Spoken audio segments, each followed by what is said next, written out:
Señor Steven Excel, vicepresidente de la Fundación para la Tecnología de la Información y la Innovación, quien estuvo con nosotros en República Dominicana hace un par de meses.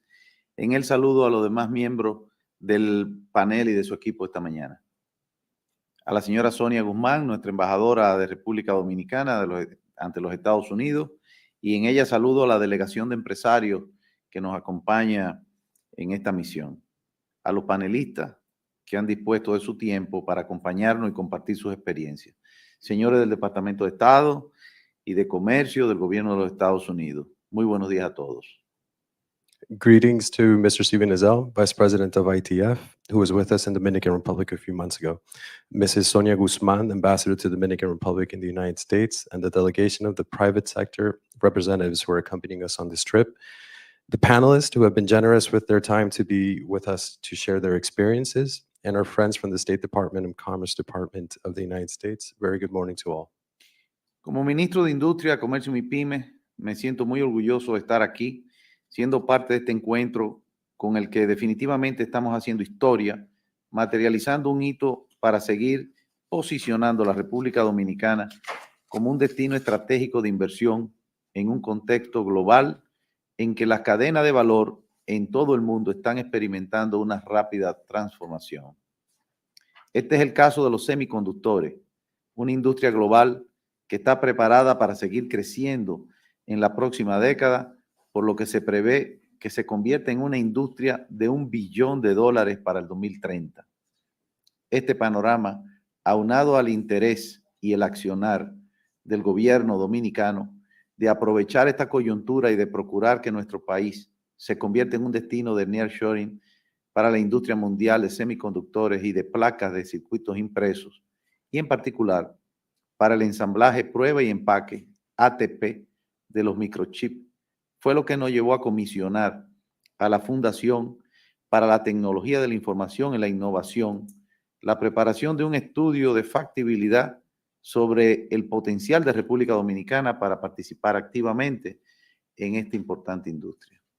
As Minister of Industry, Commerce, and SMEs of Dominican Republic, I am very proud to be here, being part of this event by which we are making history, a milestone to continue positioning the Dominican Republic as a strategic investment destination in a global context in which value chains around the world are undergoing rapid transformation.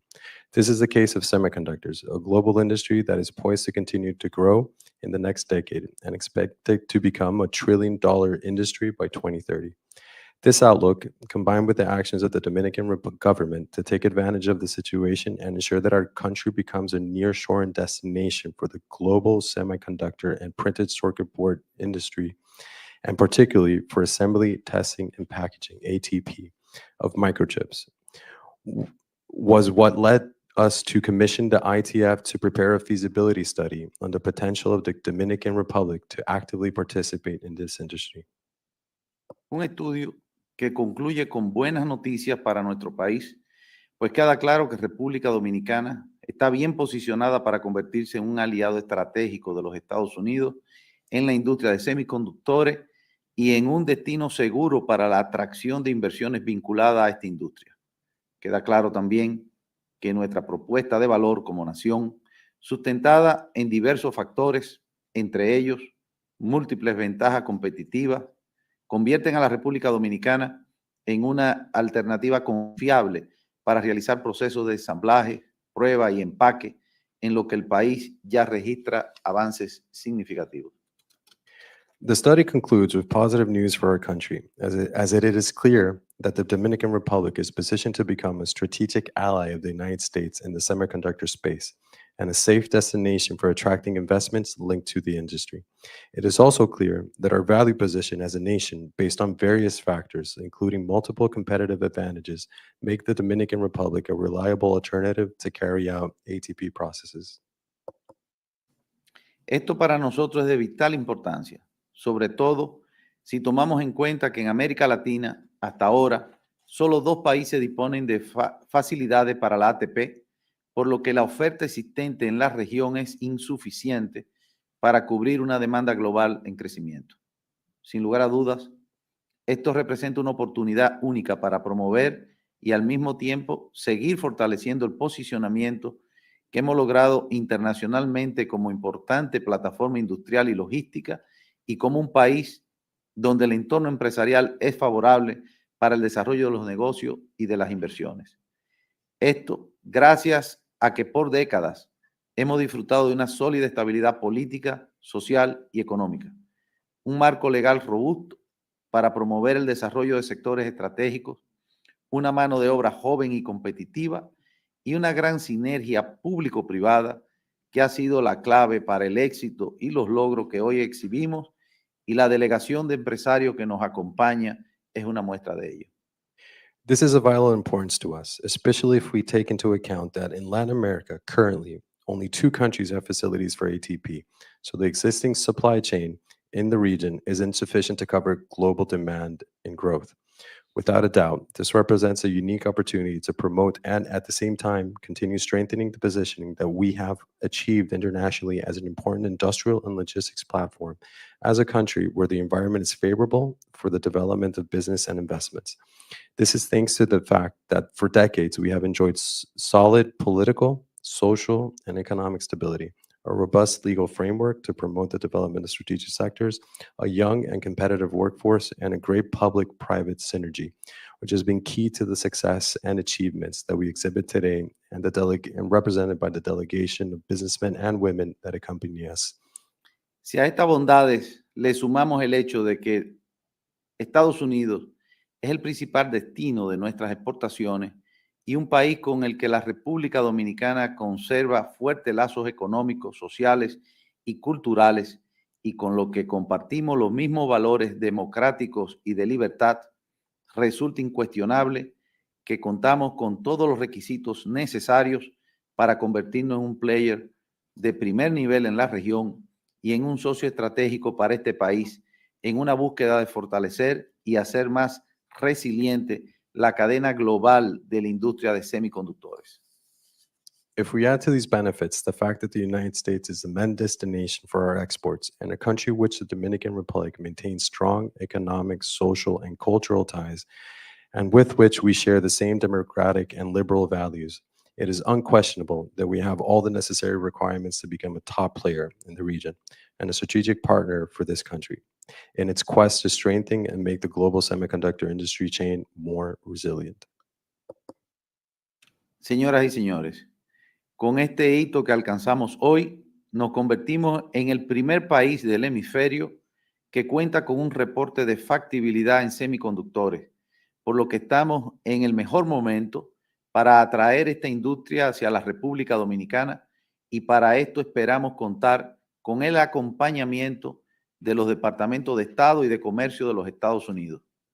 Confío en que a partir de ahora y a lo largo de los años venideros daremos los pasos necesarios junto al sector privado para accionar en la dirección que establecen las recomendaciones contenidas en este reporte, a fin de lograr nuestra meta de posicionar a la República Dominicana como el destino del nearshoring líder en la región para atraer inversiones de empresas de ATP, especialmente las norteamericanas. Muchas gracias. Ladies and gentlemen, with this milestone that we've reached today, we become the first country in the hemisphere that has a feasibility report on semiconductors. So we're in the best moment to attract this industry to the Dominican Republic. And for this, we hope to have a support of the United States Departments of State and Commerce.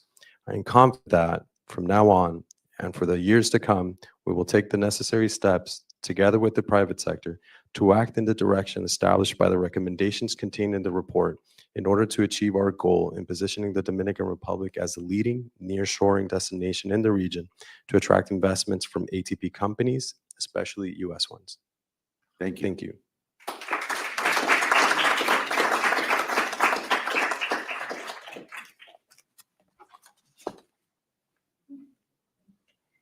Thank you very much, Minister.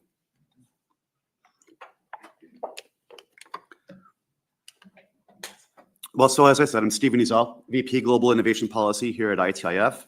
If you don't know about us, we've been named the world's leading science, technology, and economic policy think tank by the University of Pennsylvania Global Go-To Think Tank Index for the past 3 years, with a mission to advocate for innovation-based economic growth in countries around the world. So I want to briefly provide an overview of the report we released this morning. First looking at the political economy of the Dominican Republic, and then looking specifically at the opportunity they have in the semiconductor ATP and printed circuit board space. Well, the Dominican Republic has grown to become Latin America's 7th largest economy. Amazingly, it has achieved a nearly 5% annual economic growth rate consistently for the past 50 years, except for COVID-19. But it has demonstrated the fastest income convergence toward the US level of any Latin American nation over that period. It's attracted nearly $30 billion in foreign direct investment into the country over the past decade. And it's characterized by a stable political economy and business-friendly investment environments. As the International Finance Corporation has written, quote, the Dominican Republic's remarkable performance can be attributed to several factors, including implementation of sound policies, improvements in policy frameworks, a more diversified export base, and the economy's structural flexibility to changing global conditions. Driving much of the economic growth in the Dominican Republic are the free zones. There are 87 of them, industrial parks, supporting 820 companies in operation. The Dominican Republic's free zones support 200,000 workers, 55% of whom are women. The companies produce $8 billion in exports annually and have invested $7.2 billion into the country over the past decade. 77% of products produced in the DR free zones flow to the United States. Medical devices or instruments are the largest free zone exporter, $2.25 billion a year, followed by electronics. And much of this is enabled by DR's Law 890. This is a legal framework that allows manufacturers and exporters operating in the free zones exemptions from paying 100% of a wide variety of taxes, including income taxes, taxes on the transfer of industrialized goods and services, import taxes and customs duties, export, re-export taxes, taxes on patents, assets or estates, and then a wide variety of other taxes. As the minister noted, electronics manufacturers in the free zones have a really significant footprint. There are 25 leading global electronics manufacturers active in DR free zones. 16 of these 25 are subsidiaries of North American companies. Two of the most prominent are Eaton Corporation. We'll hear about them from Chris this morning, as well as Rockwell, Eaton Corporation and Rockwell Automation. Rockwell is a developer of industrial automation, digital transformation technologies. They produce $52 million and 12 million units of goods off the island each year. In total, the electronics manufacturing sector in the DRFZs employ 11,200, that's 6% of free zone employment. Nearly 99% of those exports go to the United States, and currently circuit breakers, cellular phones, and networking gear are the primary exports. Looking at the DR's wider political economy, it should be noted that the country has truly made incredible strides over the past decade in increasing its governance and political economy. The World Bank provides a series of worldwide governance indicators, looking at things like rule of law, regulatory quality, government effectiveness, political stability, et cetera. What you can see here is that the DR scores, especially on rule of law and government effectiveness, have increased markedly over the past decade and now offer some of the strongest scores on these indicators in Latin America. In particular, this has been empowered by the DR's, quote, Bureaucracy Zero program, Bureaucracy Zero, which seeks to enhance public efficiency through clear regulatory frameworks. And since the arrival of the new president, has streamlined 315 procedures across 63 government institutions. In short, the DR appears to be working very hard to really provide a strong environment to ease of doing business in the country. The country is also blessed with an enviable geographic location in the middle of the Caribbean. According to the 2019 Global Competitiveness Index, the country, quote, possesses the top transportation infrastructure in Latin America. The DR ranks second in Latin American in international connectivity by air transport, 8 international airports serving 150 destinations, 12 international airports, excuse me, serving 150 destinations, and ranks third in terms of maritime services and maritime connectivity. NAP del Caribe is one of Latin America's most important network access points, integrating satellite underground cable into a really sophisticated state-of-the-art networking operations center. In terms of energy infrastructure, the country expects to generate 25% of its electricity from renewables by 2025, so it can support clean, efficient, sustainable industrial operations. It's also worked hard on its customs environment. Recently, the DR introduced a program called Dispatch 24 or 24H. This seeks to process cargo containers within 24 hours. Another program called Export Mas allows participating companies to export without a physical inspection process and in a truly digital format. So a very strong customs and logistical environment. I wouldn't have confidence in the DR's ability to play in the semiconductor ATP or PCB space if I didn't think that they had a world-class regime of vocational education training institutes to train their workforce with the advanced skills needed to compete in the microelectronics space. And it's truly, I think, globally impressive program is Infotep. This is the Dominican Republic's National Institute of Professional Technical Training. Essentially, it's got 245 centers around the country, one connected in almost every free zone. And companies fund Infotep by contributing 1% of their monthly payrolls to the program. But they can use 35% of that amount to work with the Infoteps to design customized training programs pertinent and tuned to the specific workforce needs of each company. And the report is replete with examples of medical device companies, electronics manufacturers who sat down with Infotep and designed education programs around near-field communications or kind of advanced electronics. So very impressive. In total, they've trained 700,000 individuals across the country.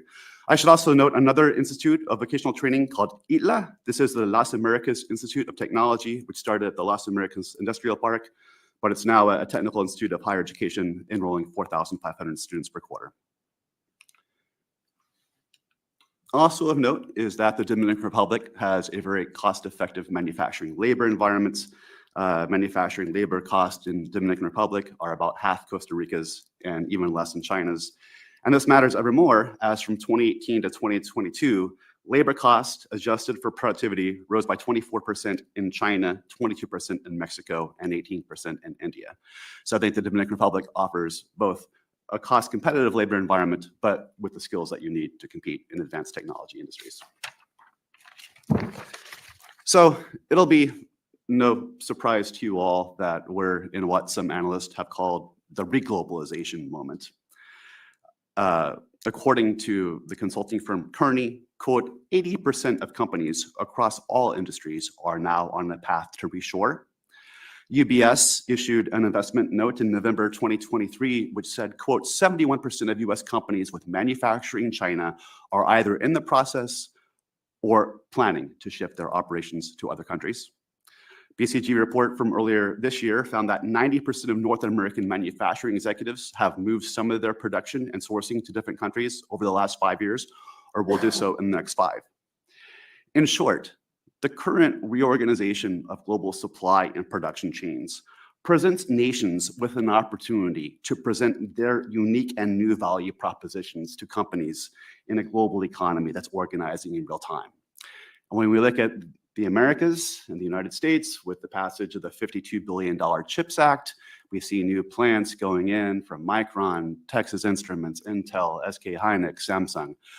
We see an industry, the semiconductor industry, that's $600 billion today should grow to $1 trillion industry by the end of this decade. Hopefully, this will create new opportunities for all of us in the Americas to compete in this industry.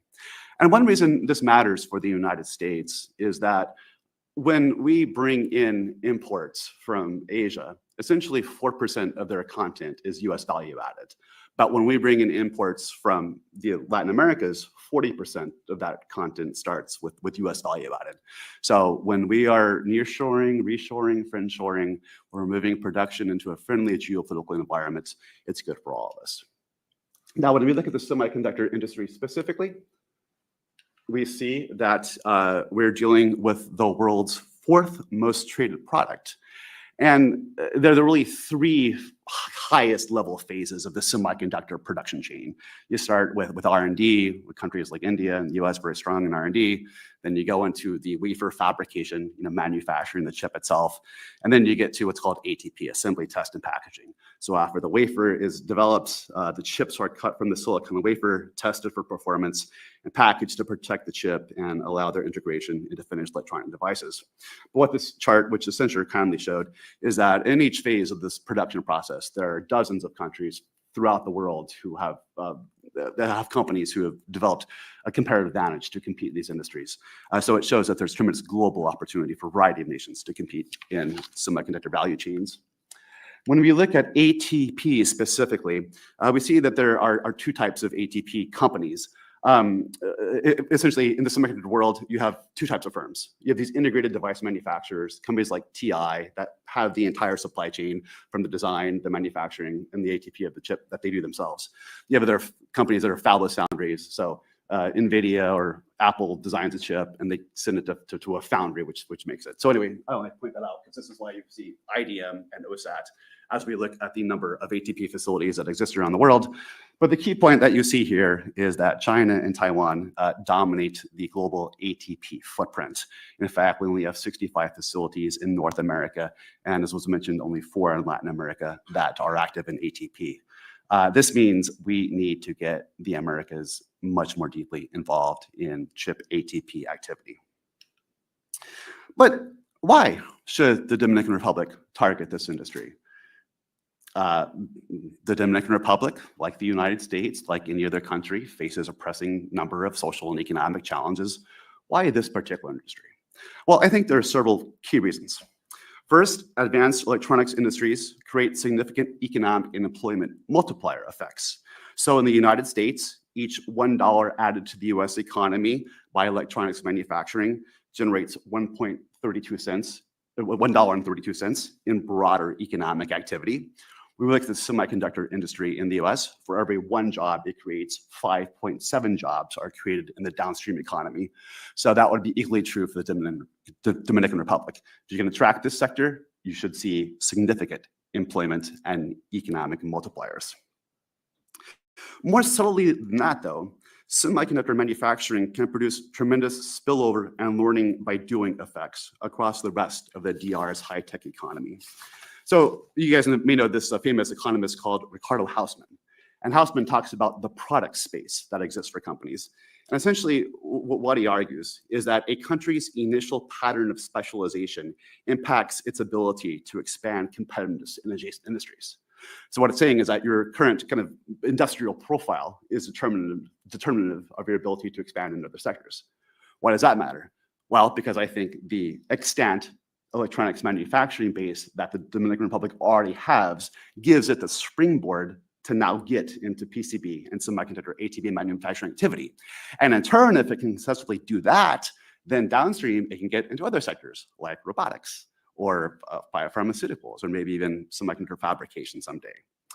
But not only does learning to manufacture semiconductors produce knowledge spillover effects on the factory floor, it also creates spillover effects in the policymaking environment.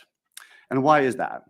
Well, if you think about manufacturing semiconductors, this is one of the most complex engineering activities humanity undertakes. In fact, I don't know if you guys know this, but when we look at the semiconductor fab, the production lines are so finely designed that they're tied to the gravitational effects of the moon on Earth. The point is, if you want to attract this industry, then the sophistication of your policy-making environment has to be every bit as nuanced, deep, and complex as the sophistication of that manufacturing factory floor. For the reality is that semiconductor companies consider as many as 500 different factors when choosing where to make internationally mobile investment decisions. In other words, nations have become price takers and companies price makers on global markets. So companies shop the world and they say, US, DR, Israel, what do you have to offer us in terms of the best infrastructure, tax policy, access to skilled talent, roads, transport, et cetera. So the point is the DRs or Americas or Arizonas or a province's check marks on these 500 factors have to not only be strong and a check mark, they got to be better than everybody else's in the world. And for countries that can master that type of policy-making environment, I think that bodes very well for your broader capacity to compete in high-tech industries. So, in summary, what are the key conclusions of the report? The Dominican Republic offers a stable and predictable investment climate and one of the most attractive FDI environments in the Americas. It possesses an extant electronics manufacturing base that can serve as a springboard for migrating up the electronics value chain, has a cost-competitive manufacturing environment, a strong infrastructure, and between Infotep, ITLA, and universities like Intech, it has the resources necessary to train a skilled microelectronics workforce at scale. I'll close with just highlighting a few policy recommendations from the report. We do think that the DR should be considered a leading candidate to be designated an International Technology, Security, and Innovation Fund. It's a fund recipient by the US Department of State. The country should really launch an awareness campaign, even more strongly reaching out to global investors in advanced electronics industries, highlighting the favorable investment in free zone environments. It should take this report and from there develop a very specific national semiconductor value proposition and strategy. It should look to expand relationships with US universities and deepen availability of computer science and electrical engineering classes in the country. Like states like Arizona have done, it should develop a one-stop shop for regulatory clearance and permitting that would be pertinent to semiconductor industries. Lastly, it's really great that the Dominican Republic has a strong trade policy environment. It's already a member of the Information Technology Agreement, the ITA. This is a WTO plurilateral agreement that eliminates tariffs on trade in hundreds of ICT products. However, we would advise the government to join the ITA 2. This was an expansion of the original ITA agreed in 2015 that brought 200 more ICT products under coverage of the agreement. Actually, an ITA 3 is now under discussion, so we'd encourage DR representatives to get involved in that dynamic as well. And, you know, you can't move designs of chips or designs of chip plants without the movement of data across borders. And therefore, we encourage the DR to join international initiatives like the WTO's Joint Statement Initiative that are trying to set global rules for e-commerce and digital trade of the highest standards. So with that, muchas gracias.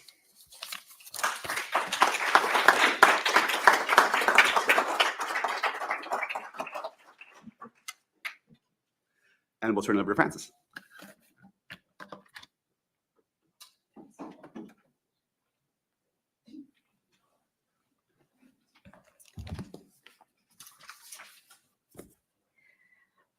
Good morning.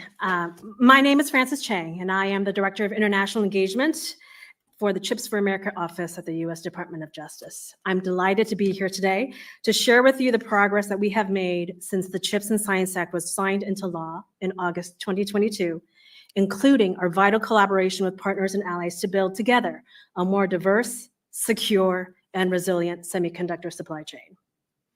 Semiconductors are integral to America's economic and national security, but we have fallen behind in manufacturing these devices. In addition, many elements of the semiconductor supply chain are geographically concentrated, leaving them vulnerable to disruption and endangering the global economy and US national security. The bipartisan CHIPS and Science Act of 2022 was enacted to reverse those trends. Strategically investing in US semiconductor manufacturing not only helps to ensure that the United States can continue to meet our economic and national security needs, but also helps to diversify and secure the global semiconductor supply chain. The CHIPS and Science Act invests $50 billion through the Department of Commerce's CHIPS for America Fund to revitalize the domestic semiconductor industry, protect American national and economic security, preserve US leadership in the industries of the future, create good-paying jobs, and build strong communities here in the United States. The fund includes $39 billion to onshore semiconductor manufacturing through an incentives program and $11 billion to advance US leadership in semiconductor research and development. Last February, CHIPS for America launched our first funding opportunity for CHIPS manufacturing incentives, beginning the first phase of a once-in-a-generation opportunity to create a thriving, long-lasting domestic semiconductor manufacturing industry here in the United States. Roughly 9 months later, in December, Chips for America announced our first preliminary memorandum of terms, or PMT, with BAE Systems Incorporated. And just a few weeks ago, we announced our second PMT with Microchip Technology Incorporated. These announcements pertaining to our first funding opportunity underscored the core objective of the CHIPS program, advancing U.S. economic and national security, and kicked off the next phase of implementation, during which the CHIPS program will announce PMTs with companies that have made it through the program's rigorous merit review process. We will continue to make funding announcements throughout 2024. CHIPS for America is also currently accepting concept plans for small-scale supplier funding opportunity projects with less than $300 million in capital investment. The application portal for small-scale supplier concept plans will close at 6 a.m. Eastern Time on February 2nd. Now, the centerpiece of the CHIPS R&D program is the National Semiconductor Technology Center, or the NSTC, a public-private consortium where government, industry, customers, suppliers, educational institutions, entrepreneurs, and investors will come together to innovate, connect, and solve problems. The main purpose of the NSTC is the United States leads the way in the next generation of semiconductors, driving innovation and speeding up the transfer of new technology to the market. The NSTC aims to fulfill the unmet needs of the sector with member services such as access to emerging materials and process technologies, digital assets and design tools, and incubation support for startups. While manufacturing incentives for the CHIPS Act will bring semiconductor back to the United States, a robust R&D ecosystem led by the NSTC will keep it here. In October, the Department of Commerce announced that it had reached an initial agreement with a new independent nonprofit called the National Center for the Advancement of Semiconductor Technology, or NatCast. The department expects that NatCast will be the operator of the NSTC once formally established. And 2 weeks ago, NatCast announced that industry veteran Deidre Hanford will serve as the organization's first chief executive officer. So, even as CHIPS for America continues to progress in our domestic investments in manufacturing R&D, we know that the semiconductor supply chain will continue to be global. The complexity of this tiny technology and its myriad inputs means that no country can expect to be self-sufficient when it comes to semiconductor production. Indeed, at CHIPS for America, we seek to work closely with allies and partners to build, together, a healthy global semiconductor ecosystem that drives innovation and is resilient to a range of disruptions, from cybersecurity threats to natural disasters to pandemics. And that is why, despite the focus on domestic investments, our office has on staff a director of international engagement, me. And I have working with me a team of seasoned international relations professionals. In the 10 months that I have served in this role to date, I have traveled to meet with foreign partners in 7 economies across 3 continents and have engaged with many more in various bilateral and multilateral settings. In fact, I just returned from Costa Rica late last week, where CHIPS for America participated in the Semiconductor Workforce Symposium held under the auspices of the Americas Partnership for Economic Prosperity. In our outreach and discussions with foreign partners, we have 3 main objectives. The first, communicate the priorities of the CHIPS for America program and seek to understand the priorities of our allies and partners in their semiconductor support programs. 2, share information on global supply and demand trends all along the semiconductor value chain. And 3, cooperate with allies and partners to build a globally resilient supply chain through complementary investments. With regard to the first objective, the CHIPS for America program has identified our priorities in the various Visions for Success documents we have publicly released, available on our website, www.chips.gov. Very easy to remember. To date, we have released documents outlining our goals as pertains to commercial fabrication facilities for semiconductor materials and manufacturing equipment, the National Semiconductor Technology Center, and the National Advanced Packaging Manufacturing Program. We believe that making clear our priorities and understanding what our allies and partners are doing to build out the semiconductor supply chain in their territories helps us all to avoid unhelpful races to the bottom in semiconductor public support.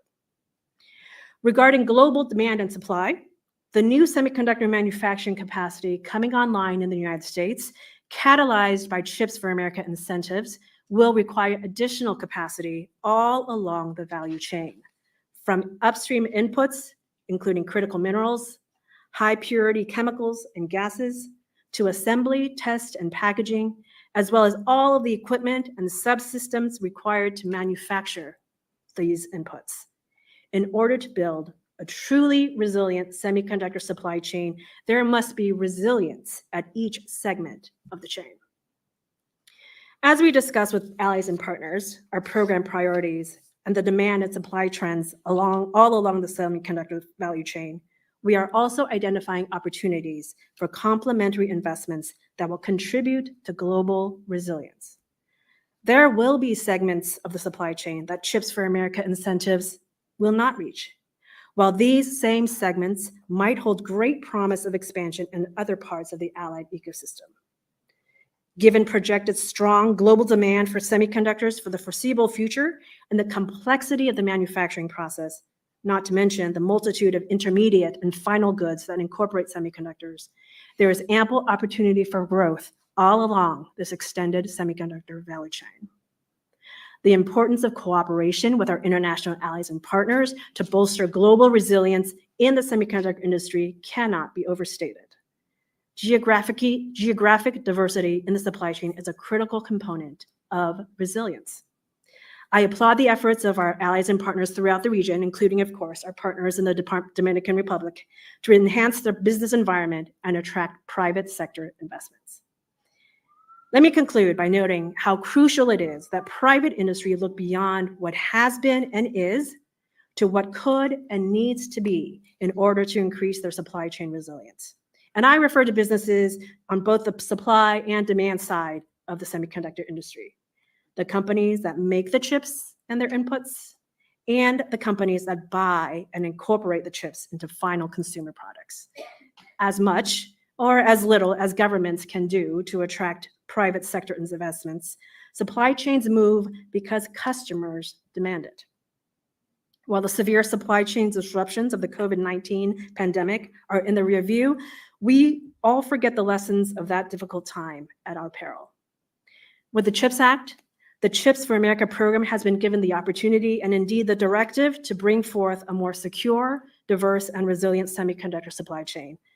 I look forward to continuing working with our allies and partners to make that a reality. Thank you for your time.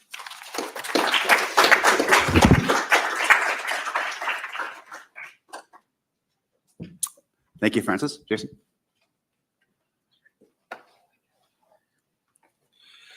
Bueno, buenos días a todos. Good morning. Good morning. Buenos dias. I'd like to go ahead and thank Stephen and ITIF for inviting me to join today. Ministro Viceno, que gusto verle otra vez. And also great to share this panel with you, Francis. Great comments, as well as Chris and David. Look forward to your comments as well. And I also want to acknowledge La Embajadora Guzman, the Dominican Republic ambassador here in Washington, and the many members of the Dominican Republic private sector who are here as part of this delegation. Just yesterday, at the Atlantic Council, where I serve as Vice President and Senior Director of the Adrian Arst Latin America Center, we were delighted to host Minister Bissono for a very fruitful discussion with key representatives from the private sector, from the Dominican Republic, and also from Washington, and also followed by a public conversation where I think many of the threads of the minister's opening comments came out yesterday and have again come out today insofar as the dependability of the Dominican Republic as an investment destination. I'm delighted to continue our Caribbean, moving forward our Caribbean work. We have a Caribbean initiative that I, under the Adrian Arst Latin America Center that I oversee at the Atlantic Council, and joining this report launch. But I think the report, Stephen makes a really timely case for the Dominican Republic's potential as a hub for semiconductor and PCB value chains. I assume that most people in this room have already read the report and now have the abridged version from Stephen's summary. But when you've done so, you get a good sense, and I got a good sense when I read the report, of course, knowing the Dominican Republic before reading the report, of the country's economic potential and also its unique opportunity to become a major player in global supply chains. But I want to contextualize my comments in the broader debate about nearshoring trends in Latin America and the Caribbean, which will give us a better idea of where actually does the Dominican Republic stand vis-a-vis the rest of the region, especially as it relates to semiconductor nearshoring. First off, there's no doubt that we currently face a window of opportunity to leverage nearshoring trends in the Americas. As companies grow increasingly wary of the risks of relying on single sourcing and far-flung supply chains, Latin America and the Caribbean has the potential to become a major destination for supply chain relocation. In particular, overall, the region's strategic location and close ties to the US present cost and time-saving opportunities for businesses and consumers in the Western Hemisphere. Furthermore, when you look globally at the uncertainty that we see on the world stage, Latin America and the Caribbean overall offers an opportunity for safe and secure investments. As well, the Inter-American Development Bank shows that nearshoring could add an annual $78 billion in the near and medium term in additional exports of goods and services across the region. So nearshoring is truly a massive opportunity for the region, and it's one that we are looking carefully at the Atlantic Council. In fact, just last December, we launched a nearshoring working group with former senior government officials, trade policy experts, and business leaders from across Central America, Mexico, and also including the Dominican Republic. We launched this group because I saw a real opportunity to do what we're all here trying to do, which is convert the rhetoric of nearshoring actually into reality. And I think as Francis, you noted in your comments, we also need greater resilience in our supply chains. And we can't forget the lessons of the COVID pandemic, because I will tell you something, there will be future disruptions to the supply chains. And so we need that resilience built into our supply chains to protect against further disruptions that we will see at some point in the future.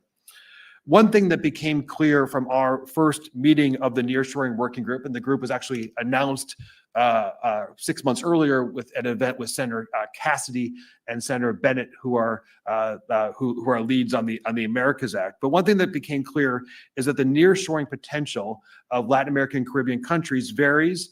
It varies by region, it varies by country, it varies within the country, it varies by sector. As some countries stand more ready than others to attract nearshoring investment. It's not kind of writ large around the region. If we look at the latest FDI numbers, we can already start seeing which countries are already catching the interest of investors. Prominent among them is the Dominican Republic, where FDI has seen a year-on-year increase of 36% and 18% between 2020 and 2022, making the country the largest recipient of FDI in Central America and the Caribbean.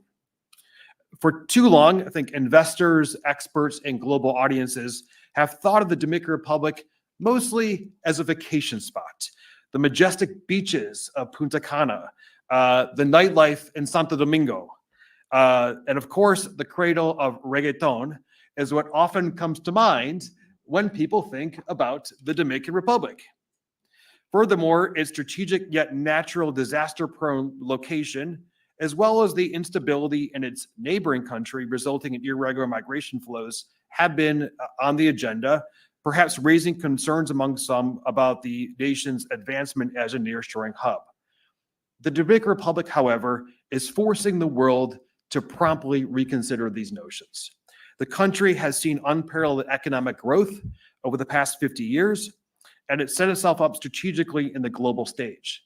Not only is the Dominican Republic a hub for commerce, it's also set to host the next annual meeting of the Inter-American Development Bank, the preeminent development institution in the Americas, in early March, where I will be delighted to be joining that meeting in the Dominican Republic. As well, the 6th Energy and Climate Partnership of the Americas ministerial meetings will be held in the Dominican Republic in March.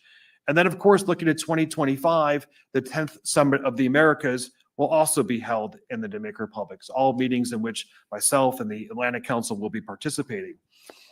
Moreover, the Dominican Republic has demonstrated its commitment to reducing systemic corruption, in part via their collaboration with USAID and the Commercial Law Development Program within the U.S. Department of Commerce.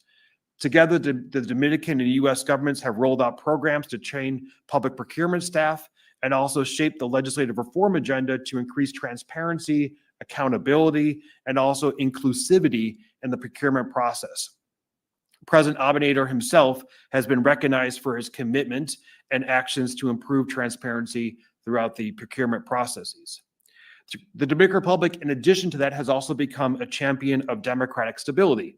It's one of the member countries of the Alliance for Development and Democracy, one of 4 countries, and will actually be hosting next month, Minister, the next meeting of the ADD. It's also cultivating a reputation as an optimal destination for foreign investment. As referenced, the Dominican Republic is a member of the Americas Partnership for Economic Prosperity that was rolled out here in Washington in November, and where we at the Atlantic Council were pleased to host the welcome dinner for the Leader Summit of the APEP.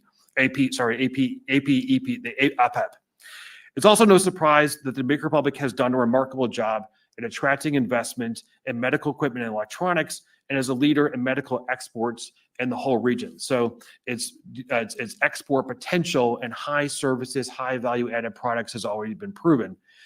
As well, the Dominican Republic's political stability, the existence of numerous free trade zones, Stephen mentioned those 87 zones at the beginning, and also a cost competitive labor force are some of the crucial factors also identified that in this report that have made the DR a successful case study in attracting new investment. The country's deep commercial ties with the rest of Central America and the U.S. through CAFTA DR further accentuates this leverage. Once the capital of the West Indies, the first permanent establishment of the New World, the Dominican Republic has an opportunity to once more be the sailing point for a brand new world of innovation. This, in many ways, is and can be the decade of the Dominican Republic. Tying it back to semiconductors, this set of factors are also the ones that make the DR stand out in the competition to attract this type of investment. Attracting semiconductor investment, of course, is an ambitious bet, but I think it's also one where the Dominican Republic doesn't operate in a vacuum. Other countries in the region will also try and continue to try to attract semiconductor manufacturers. This report correctly identifies human capital, oftentimes as a main roadblock to attracting this type of investment. And in my opinion, the capacity to enhance the skills of workers will potentially be the defining differentiating factor in the competition to attract semiconductor investment. As Stephen noted, the Dominican Republic has made important strides in educating its workforce.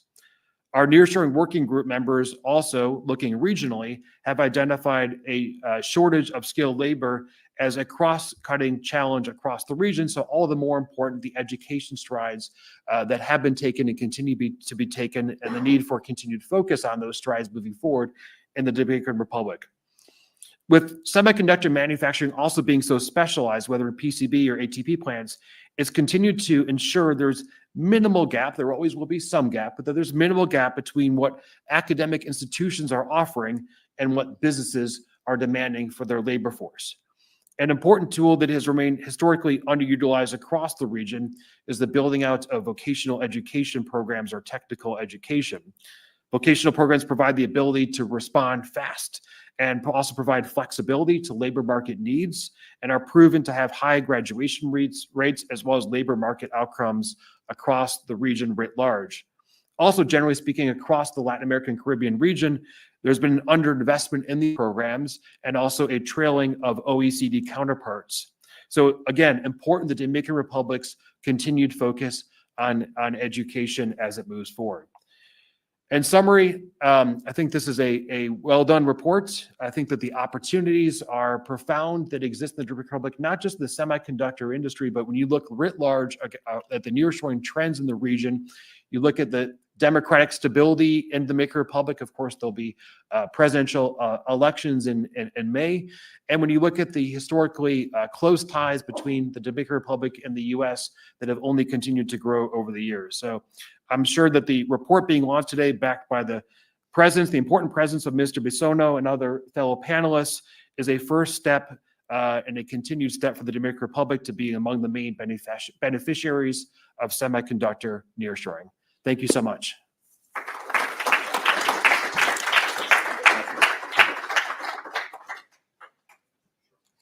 Thank you, Jason. That was great. Let me remind our online audience that if you have any questions, please submit them via the Slido app on the webpage.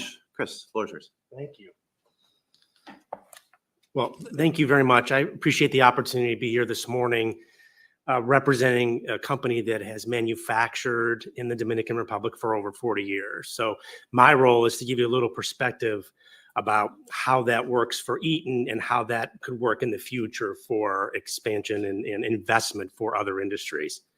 I'm Chris Hess. I am the Vice President of Global Public Affairs for Eaton. In my role, I collaborate with all of our businesses and functions to engage with governments around the world on many different initiatives.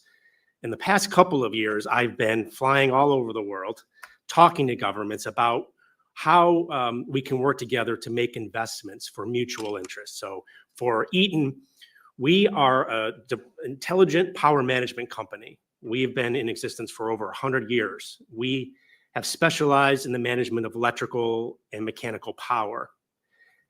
Recently, in the last decade, we're seeing the convergence of electrification into the mechanical vehicle and so forth. So we are on the cutting edge of providing the solutions that enable the energy transition and digitalization, but also we have 100 years in the automotive and truck sector where we manage power systems on these vehicles, and they're becoming more and more electrified. We're seeing increasing demands for our products. So when we discuss about investing capital in expansion and where we want to operate, we have many different criteria that we're trying to satisfy. I've been at Eaton for 18 years, and it's a very exciting time for us. We've invested over $1 billion around the globe in the last 18 months in ourselves to meet the demand of our customers. And Dominican Republic plays such a significant role in delivering the solutions that our customers demand in North America and throughout Latin America. It has been, a fantastic opportunity for me to work with my colleagues there in other jurisdictions where we operate. They're just wonderful, skilled people that are there to help improve their own lives. And when we engage around the world, we're looking to improve the lives of our employees, but also the communities in which we operate. So for us, we're looking for collaboration. So you need that skilled workforce availability. We know that's a challenge around the world. We look for logistics. How close are you to our customers? How is the supply chain? How can we have, basically the ability to be where we need to be and be there, right? And the last one is a framework of government operation that is collaborative, a framework that is efficient for investment in capital. And Dominican Republic checks all these boxes. And I can tell you, as someone who's, you were saying 7 countries and so forth, I might have been in a dozen. And it's right up there in the global competition. And it is indeed a global competition, because as we're trying to reshore and we're operating in this new geopolitical environment, we need resiliency in our operations, but we also need resiliency in the supply chain. So we're on a constant hunt and a constant endeavor to figure out where to do this most efficiently, rationalize what we're doing today. Do we keep doing that? And then where do we invest new to make and to innovate so that we can deliver solutions that help us realize this energy transition away from fossil fuels and into more renewable types of energy production. Eaton's products manage power from the grid to the substation into buildings like this. We're probably in the basement. We are in the Capitol. We are in mission critical operations such as hospitals and data centers and military installations. Our mobility business is in every truck and car that drives virtually around the world. We're also in an aerospace business that does actuation and motion control and fuel management. And we're almost in every aircraft that flies. So when we go to governments and talk about Eaton, we're not just talking about one operation, we're talking about Eaton, because we're talking about the opportunities to grow with the jurisdictions in which we're going to invest, collaborate so that we can both be successful and meet our mutual goals. We find this in the Dominican Republic for us. When I talk to my colleagues that are there on a daily basis, you know, obviously there are challenges that we're all facing, but they do know that the government of the Dominican Republic is there working and trying to come up with innovative ways to engage and solve these issues. I could speak about Eaton for half an hour, so I thought I had 7 or 8 minutes, but perhaps I could maybe save some time for our discussion where you may have some more specific questions for me. So I'll thank you and appreciate looking forward to that Q&A.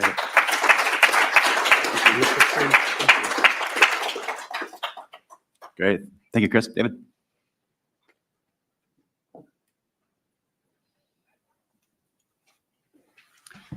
Thanks for the opportunity to be here this morning, and thanks to Stephen and ITIF for this important report and for all of you for being here today. I'm going to come at this with a slightly different perspective, talk a little bit about how we got here, where we're going, and sort of the nature of the problem. And there we go. Okay. The discussion today about reshoring, nearshoring, and building secure and resilient microelectronics supply chains is very important because over the last 30 years, we've essentially established a reliance on one part of the world for all of these technologies. And we saw during the COVID-19 pandemic, and much more recently, just in the last few weeks, how supply chain disruptions, natural and man-made, can impact customers, can impact our ability to deliver goods and services, and of course, impact our national security. So that's why today's discussion is so important. I want to talk a little bit about the broader technology set, because this truly is a microelectronics ecosystem. There is a tremendous focus on semiconductors, and the CHIPS program is a tremendous investment in that process. But as we like to say at the Printed Circuit Board Association of America, chips don't float. Let's see here. This is perhaps the graphic that best illustrates that, right? Semiconductors, which have sort of captured the imagination, and a lot of credit to my friends at Intel and TSMC for doing a tremendous job in the public policy space on that front, are simply part of a broader microelectronics ecosystem. Everything that is powered by electricity in this room, everything from F-150s to F-35s, is going to run on a microelectronics stack. In addition to a semiconductor, an IC substrate, as well as a printed circuit board, all of which require complex research and development, engineering, and production, are essential to make everything run. If we simply stop at semiconductor manufacturing and having the conversation about that technology alone, we won't build secure and resilient supply chains. So we're proud to represent American manufacturers of printed circuit boards, integrated circuit substrates, as well as the raw materials like woven glass and copper that make these technologies possible. What we have seen over 30 years is not simply that semiconductors have gone overseas, right, along with it research and development and the IP that goes with that, but that these other parts of the ecosystem have largely gone overseas as well. That's why the CHIPS and Science Act was so important. And you see now that private money is following public action, which is why it's so great that the Dominican Republic is taking this initiative. It's good to see friends, partners, and allies taking these initiatives, because the $52 billion that's being offered by the CHIPS Act has, by some estimates, generated almost $450 billion in private investment. Where the government goes, often the private sector will follow because they see strength and they see a demand signal that benefits their investment. When we talk about the rest of the ecosystem, there are also indications that government takes this seriously. In March of 2022, President Biden announced under the Defense Production Act that printed circuit boards and integrated circuit substrates would be designated a national security technology. That frees up the US government to make faster and quicker investments. Indeed, in the last 60 days, the Pentagon has spent almost $85 million to invest in ultra-high density interconnects, organic IC substrates, and cutting-edge printed circuit boards in states like New York, in states like New Hampshire, in states like Michigan. And these are critical investments for the rest of the supply chain. We think that similar investments beyond semiconductors into chips, into IC substrates and into printed circuit boards are critically important. We say we don't want to create an ecosystem. We don't want to say there's a tremendous dependence on countries like Taiwan. There is increasing work in other parts of Asia. But when we talk about printed circuit boards specifically, 90% of that market is in Asia and 56% of that market is currently in mainland China. That is an unnecessary and some would say risky foreign dependency. And so what we're hoping to build is a secure and resilient supply chain that is more diverse, that is sourced all over the world, including, of course, the United States, and brings us back into a balanced portfolio. When I talk to the heads of supply chain, when I talk to the heads of purchasing, people want to move to a more secure and resilient supply chain. They want to have a diversity of sourcing. The challenge is obviously economic. Price is what drove the market to where it is today, and government action and government subsidies, actions like the CHIPS and Science Act, will hopefully bring us back into balance and bring us back into a healthier spot. I should also emphasize that when we see the movement of manufacturing, we're losing something else that's very critical. We're losing knowledge, because so often research and development is co-located with production. And so when someone says, well, we're going to move a factory overseas, there's the obvious immediate jobs impact, the obvious local economic impact that translates in the United States to a political impact. But in a very real sense, we're losing the know-how. We're losing the skill set. We're losing the ability to generate these things. And we're losing the IP, which is so valuable and such a necessary commodity for our economic future. So it's not simply moving back factories. It's moving back workforces. It's moving back the ability to invent the future, which we think should be, again, part of a more secure, robust, and balanced portfolio. So I appreciate the chance to be here today to add some perspective on the technology set that we're talking about specifically, to extend the conversation beyond semiconductors and talk about the importance of these sorts of initiatives. And I look forward to the rest of the discussion.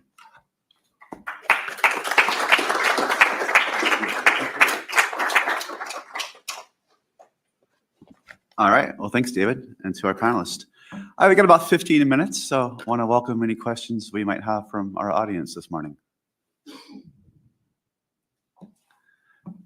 And while you are thinking about your questions, and we do encourage audience participation, but we do have a question online, which maybe I'll combine with the question I had on my own.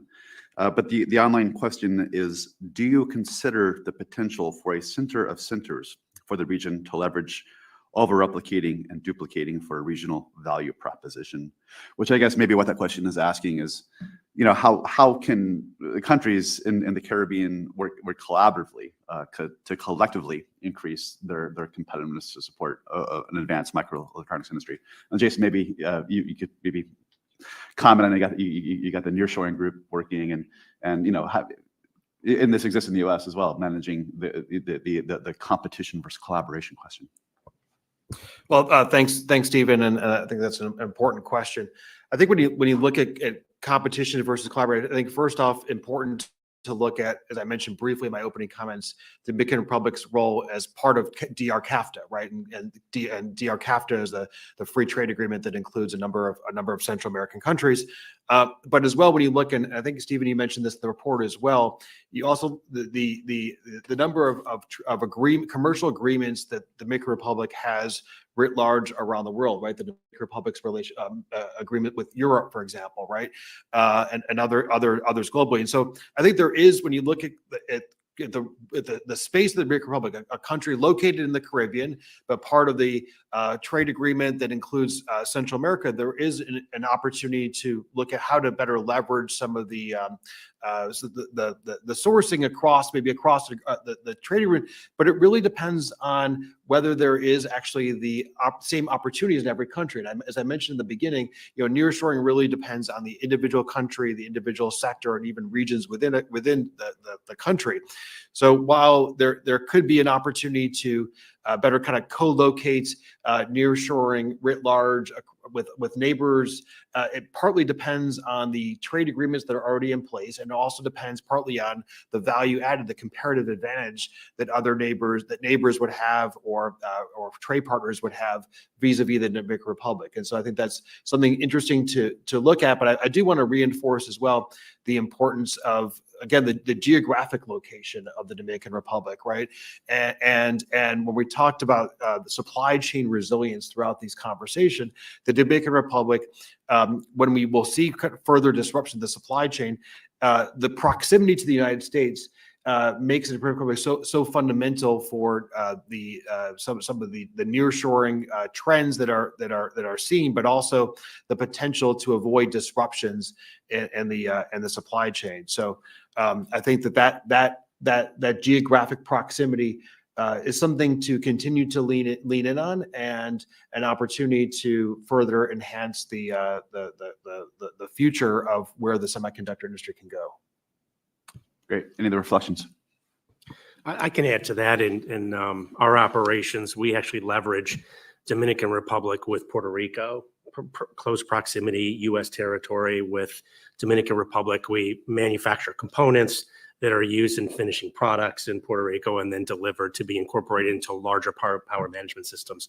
So we've been doing that for decades, and it's worked quite well. It's leveraging the capabilities of each jurisdiction and making sure that we're delivering on the promise to our customers. So I think living and breathing, we've got 5,500 employees there in the Dominican Republic and another over 2,000 in Puerto Rico, and they're working together to deliver the 30% of the power management market for North America. So it's quite a story, and it's amazing to see them collaborate and work together to make sure we get done. And we're actually investing more in Dominican Republic because of the increasing demand for those same products. We will do the same in Puerto Rico, I'm sure, eventually.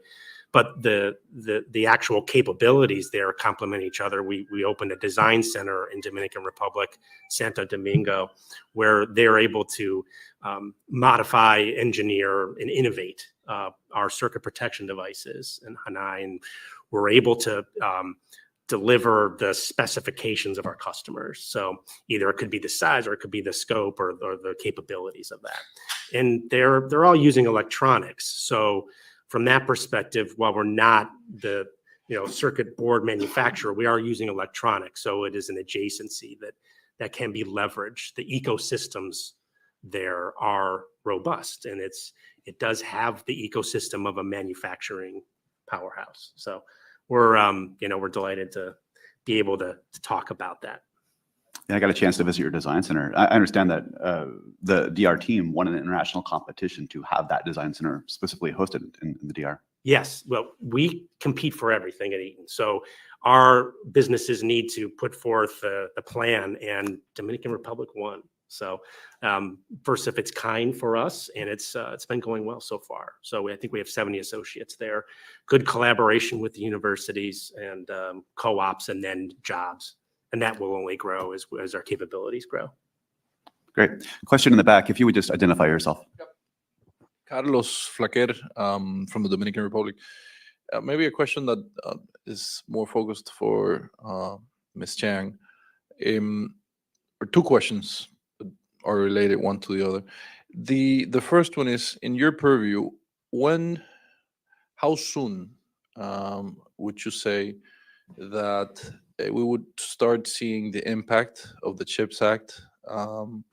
And how soon do you think that these investments that are ongoing right now would impact and shift some of the existing trends and see more of those being here in the US and in the region?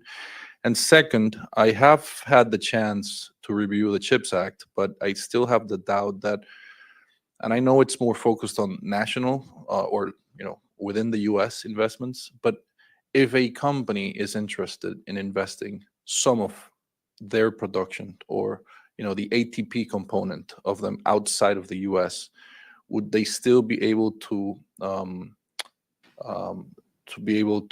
tap into the fund, the available funds of the CHIPS Act? Yep, that's it. Thank you. Thank you for those questions. I'll take the second one first. The Chips and Science Act for the Commerce Department's $39 billion of manufacturing incentives. It's very clear that we can only use those incentives to incentivize facilities built in the United States. So we obviously understand that companies build facilities all over the world, and we think that is great. We want, again, those diverse supply chains, but insofar as CHIPS incentives are concerned, we can only support facilities being built in the United States. As to your first question, I think David here mentioned, we already seeing impact of the CHIPS Act. While we, have made our first two preliminary memorandum of terms with the two companies, and we're still going through due diligence before we start having the money go out the door, companies have already started to shift. And we have seen, companies express interest in coming to the United States and have started to have, shovels in the ground building facilities. And that is not just the big fabs. It's the suppliers to those fabs, what I mentioned in terms of chemical suppliers, critical components. That's because their customers, the big fabs, are coming here. And the customers for their product are saying, I need you close by. I'm going to be having all of this, this capacity coming on board, and I need you nearby so that I can, have access to those critical components. So it's tremendously exciting time. I think we say here in our office, $39 billion, that sounds like a lot. Well, I mean, for those of you who've, started to read about it, and I'm still learning as well, it's not much money at all when we're talking about the semiconductor industry. So it is the idea that, there is this drive, this excitement to say, yes, the United States is focused on, creating this resilient supply chain, this resilience, and I think that is the inspiring part of the law. The money, it sounds like a lot to you and me, but when we're thinking about it, it's really just a fraction of what's needed. But even so, private companies have seized to this, this idea that yes, we do need to invest in resilience because what we all experienced in the COVID-19 pandemic, and if you're parents of young children like I am, that was especially difficult. But it's not something I think we want to endure again. There was tremendous damage to so many economies all over the world.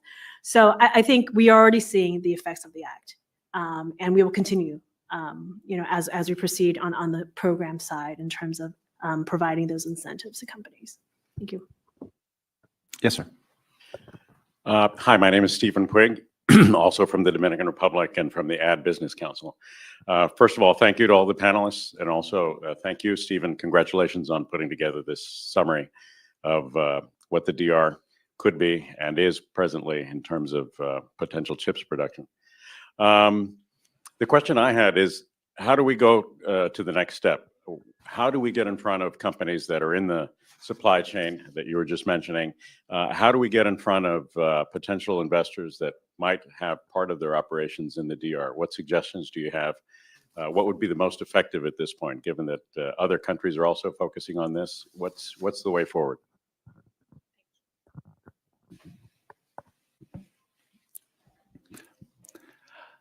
Anybody want to take that, or is that for me? I'm happy to jump in there, Stephen.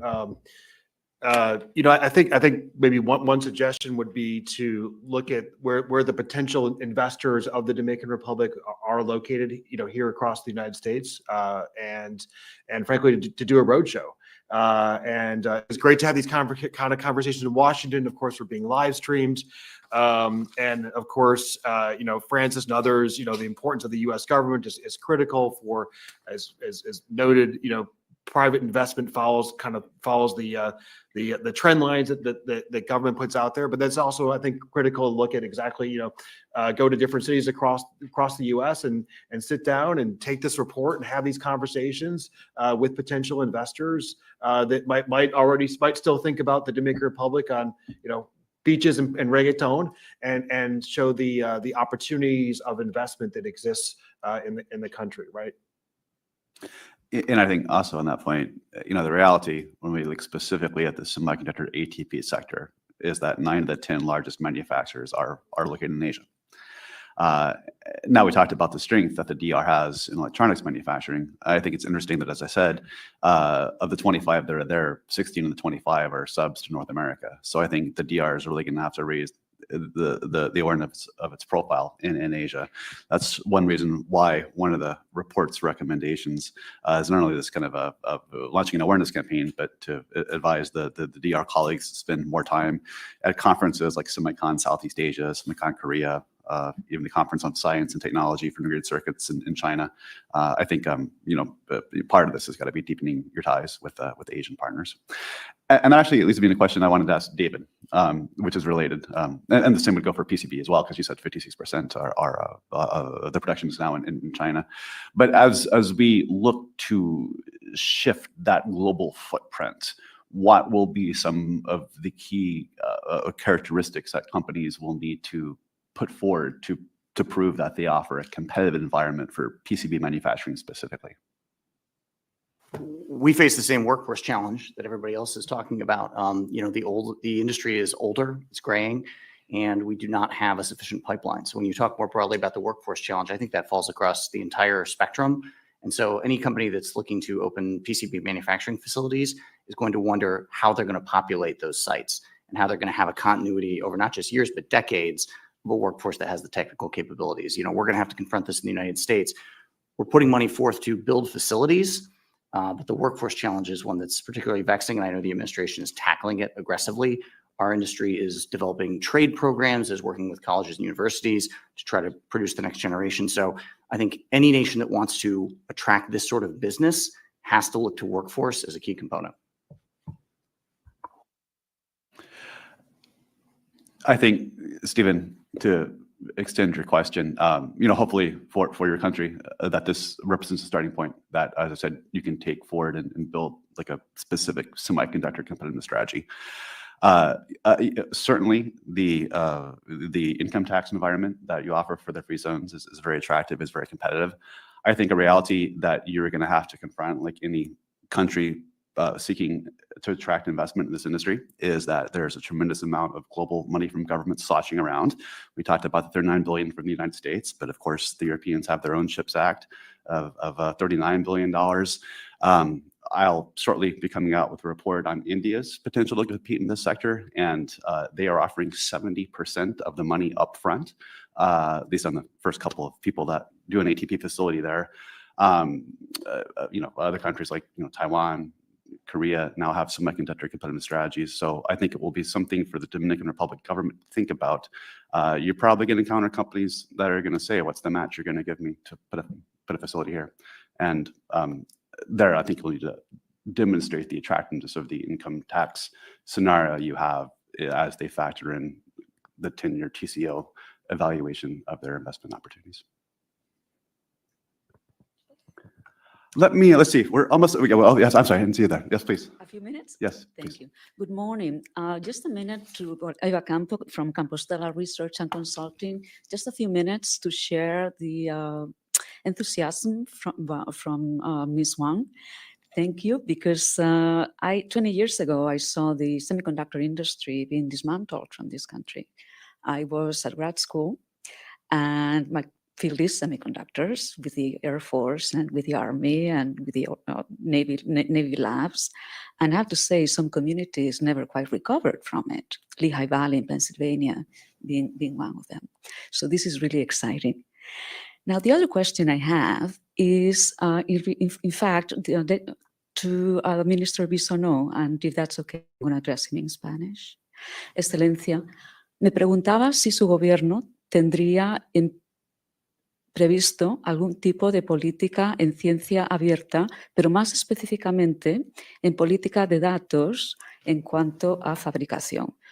Research data, data for fabrication, for manufacturing, for semiconductors, that clearly is going to define the new wave of manufacturing. Thank you.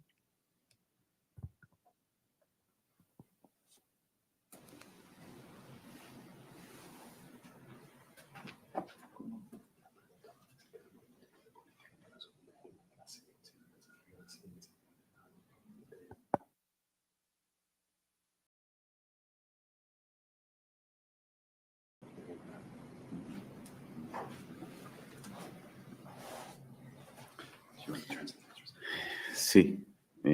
Primero agradezco la pregunta y aprovecho para agradecer también la actividad del día de hoy, principalmente a los panelistas. Y sí, el gobierno está abierto totalmente a cualquier tipo de iniciativa que tengamos que expandir en lo que tenemos hoy día, pero tenemos grandes aliados en la República Dominicana y por eso aquí la presencia de los empresarios, por ejemplo.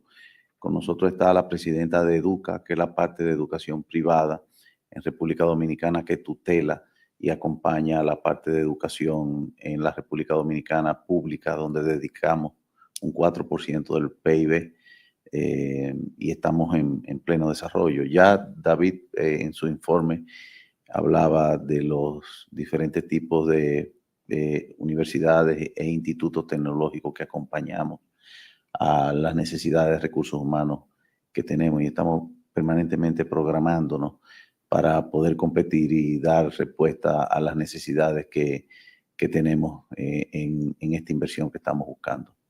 Y por favor, quizá María Gualesca pueda decir algo más.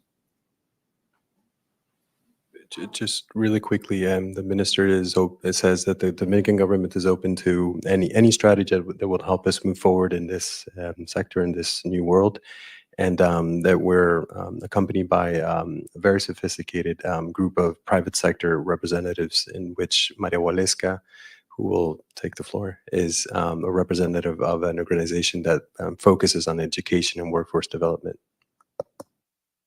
Thank you.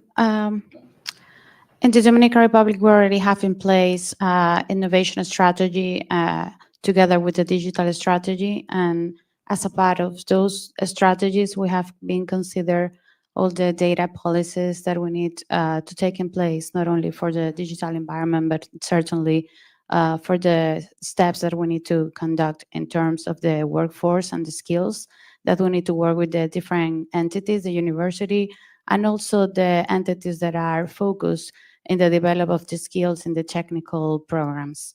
If we want to expand in this matter, of course, we can talk a little bit more when we finish.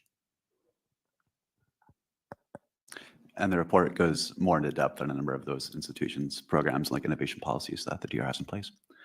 Well, we're about at time. Let me just ask if any of the panelists would like to make a closing remark. It's not required, but if anybody wants to leave with a closing thought, we'll welcome it.